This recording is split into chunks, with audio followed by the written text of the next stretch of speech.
Ya, shalom suami istri, bapak ibu yang dikasihi Tuhan.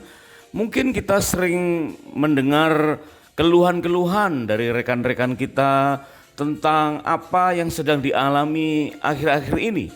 Bagaikan padang gurun, penderitaan yang tak henti-hentinya. Mungkin jika kita mendengar istilah penderitaan di padang gurun, mungkin kita bisa lihat ada berbagai macam versi, ada berbagai macam kemungkinan-kemungkinan. Ya, ada tentang persoalan ekonomi, ada persoalan tentang kesehatan jiwa, ada persoalan tentang penerimaan atau pergaulan dengan yang lain-lainnya. Pada hakikatnya ada banyak keluhan yang dialami oleh rekan-rekan kita akhir-akhir ini yang menggambarkan betapa sulitnya mereka meniti kehidupan, yang akhirnya itu semua digambarkan sebagai padang gurun. Nah, apa maksud Tuhan dari padang gurun itu bagi setiap kita? Apakah padang gurun itu ada hal-hal yang justru bersifat positif dalam kehidupan kita, sehingga melalui padang gurun bahkan mungkin kita bisa menghasilkan buah roh yang penting di dalam kehidupan kita? Nah, mari kita akan pelajari beberapa kebenaran dalam kehidupan kita menurut kisah-kisah dari firman Tuhan. Yuk kita mulai.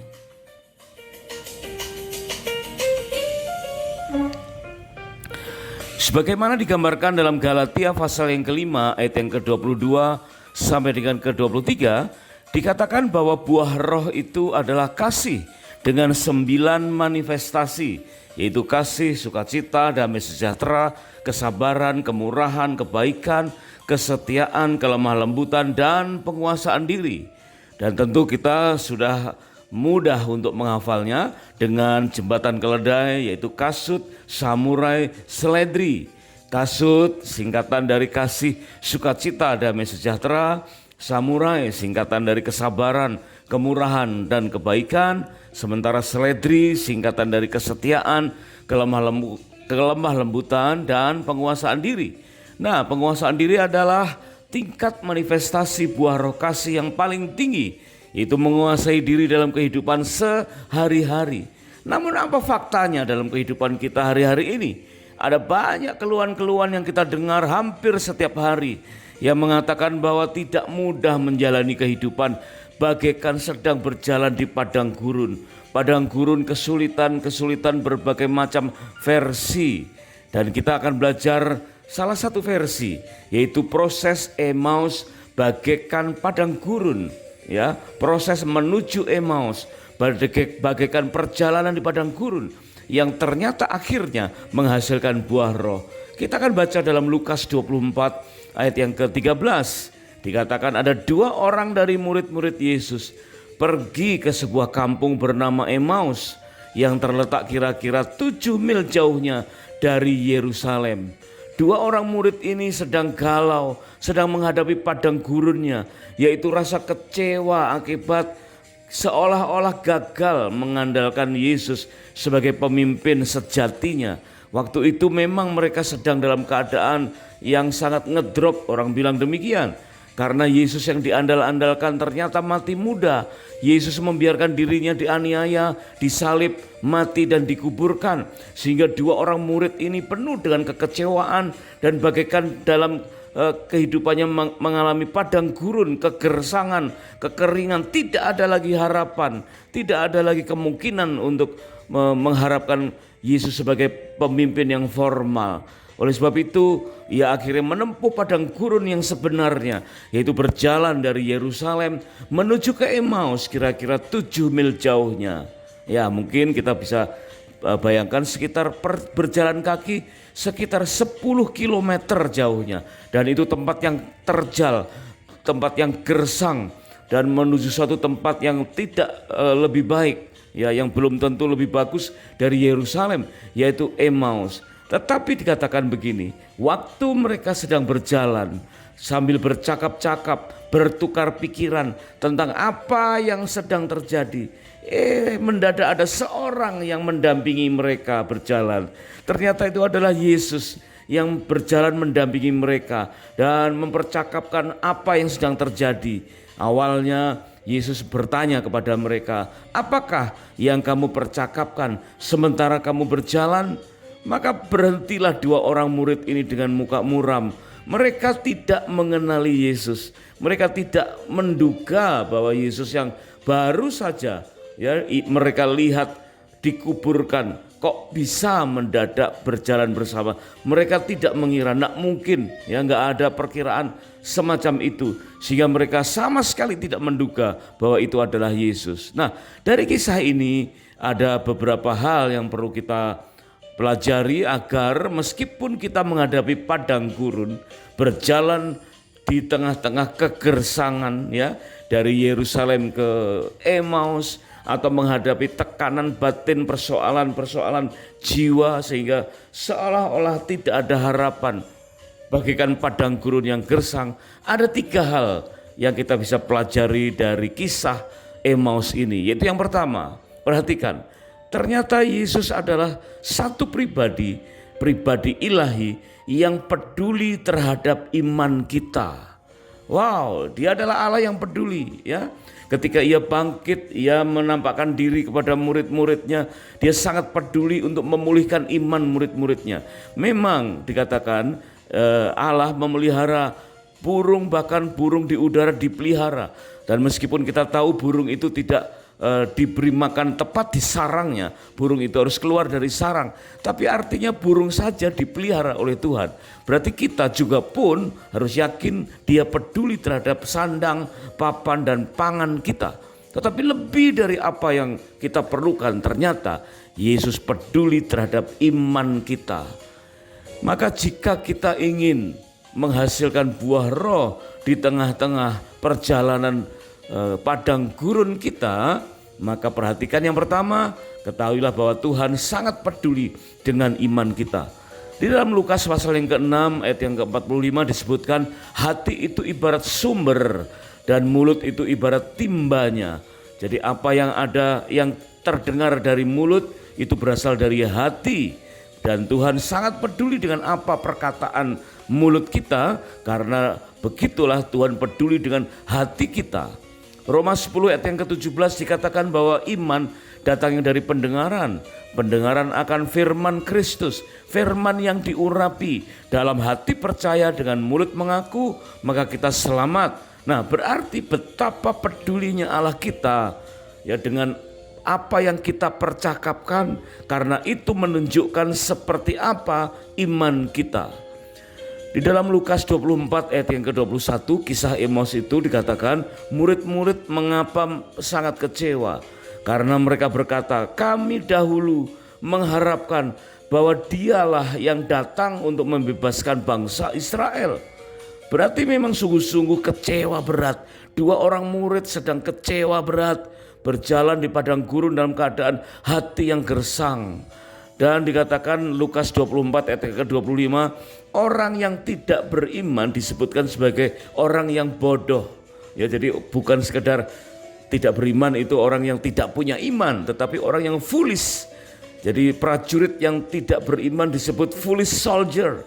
Tidak punya iman artinya orang yang bodoh. Berarti Tuhan sangat peduli dengan kebodohan kita. Tuhan sangat peduli untuk memulihkan iman kita.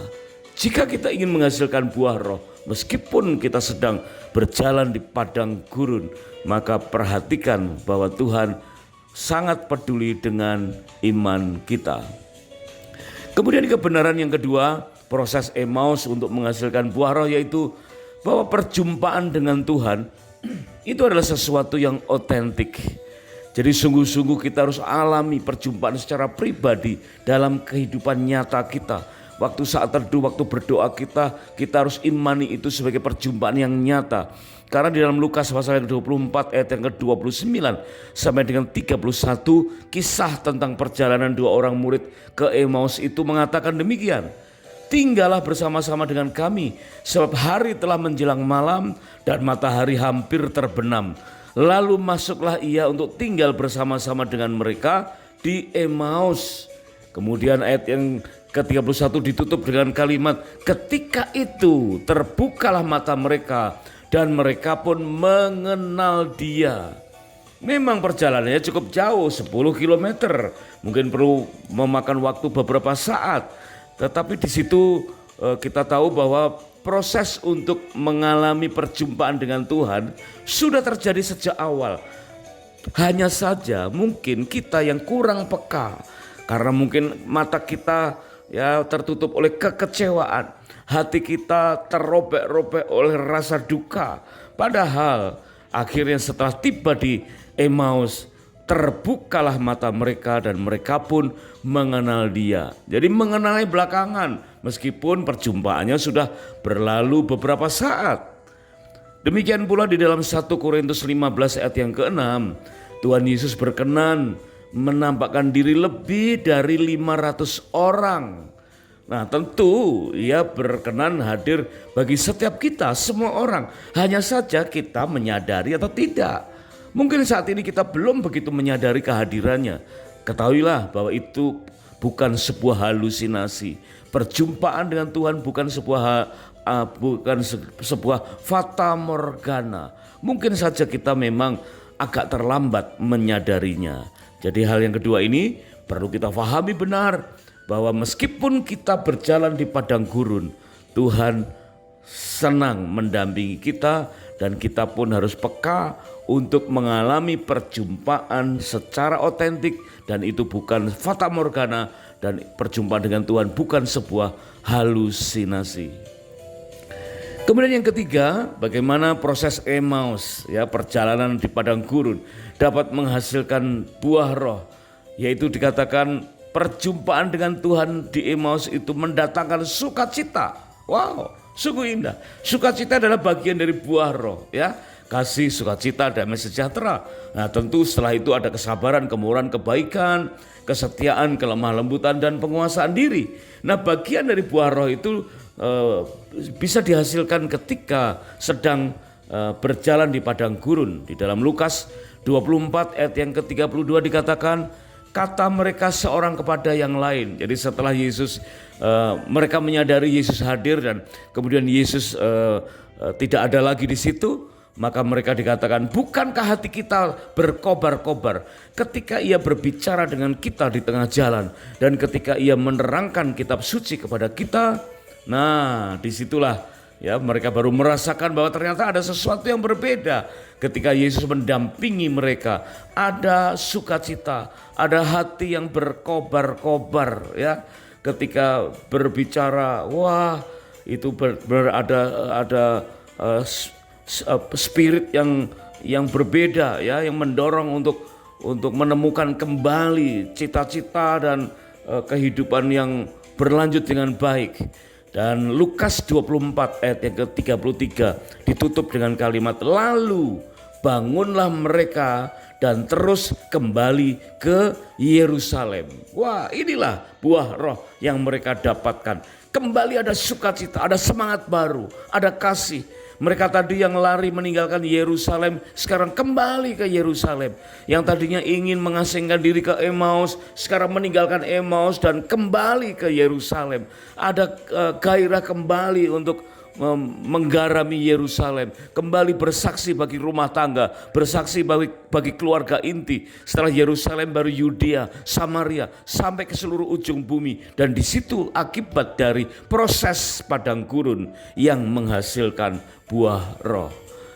Bapak, Ibu, suami istri yang sedang mengadakan honeymoon yang kedua, biarlah kita rela dikuliti habis-habisan saat kita mengadakan honeymoon yang kedua. Saling terbukalah antara suami dan istri, ya.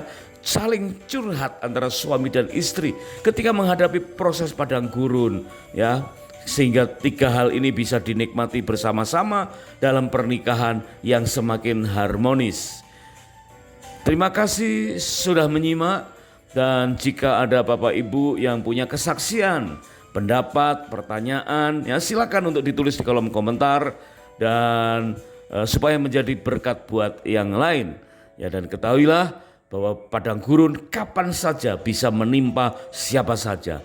Tetapi dikatakan Tuhan peduli terhadap iman kita, dan perjumpaan dengan Tuhan bukan sebuah halusinasi. Dan perjumpaan dengan Tuhan di padang gurun itu mendatangkan sukacita, yaitu bagian dari buah roh. Dan kesimpulannya, proses Emmaus, yaitu perjalanan di padang gurun, sanggup menghasilkan buah roh. Sampai jumpa pada perikop berikutnya. God bless you.